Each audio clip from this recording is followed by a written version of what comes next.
Hello friends, welcome to my another mini blog. আজকে সন্ধ্যেবেলা ওয়েদারটা খুব সুন্দর ছিল।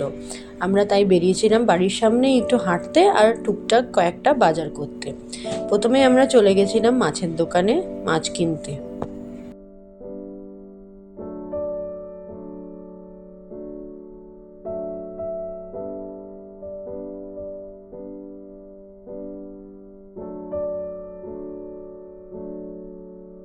মাছ কেনার পরে সামনেই সাউথ বলে একটা সাউথ ইন্ডিয়ান দোকান দেখলাম। ওখানে গিয়ে আমরা নিয়েছিলাম প্লেন চিজ ধোসা আর আরেকটা নিয়েছিলাম গুন্টুর প্লেন চিজ ধোসা। খেতে খুবই ভালো ছিল। গুন্টুর প্লেন ধোসাটা একটা অথেন্টিক গান পাউডার দিয়ে ওরা করে, খুবই ভালো টেস্ট, খুবই টেস্টি ছিল ধোসা দুটো। তারপরে আমরা ভাবলাম যে আমাদের একটা ভাই কাম ফ্রেন্ডের বাড়ি, আমাদের বাড়ির ঠিক সামনেই, ওরা নতুন ফ্ল্যাটে শিফট করেছে। অনেকবার বলেছে যাওয়ার কথা, যাওয়া হয়নি। তো ভাবলাম যখন বেরিয়েছি তো যাই, গিয়ে দেখা করে আসি।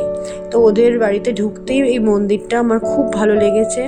তারপরে অনেকক্ষণ ধরে এই হচ্ছে মাম্মাম, অনেকক্ষণ ধরে আমরা গল্প করলাম। ফিশ ফ্রাই আনিয়েছিল, ফিশ ফ্রাই খেলাম, অনেক রকমের গল্প হাসি ঠাট্টা হলো। তারপরে মাম্মাম নিজের মতন নিজে কার্টুন দেখতে দেখতে অ্যাক্ট করে করে দেখাচ্ছিল। ওর ভালো নাম হচ্ছে সানভিকা। তারপর আমরা একটু নিজেদের মতো পোজ দিয়ে ছবি তোলার পরে বাড়ি এসে ডিনার করে ঘুমাতে চলে গেলাম। আজকের ব্লগটা এখানেই শেষ করছি। ভালো লাগলে প্লিজ লাইক করো, শেয়ার করো, সাবস্ক্রাইব করো। Thank you for watching.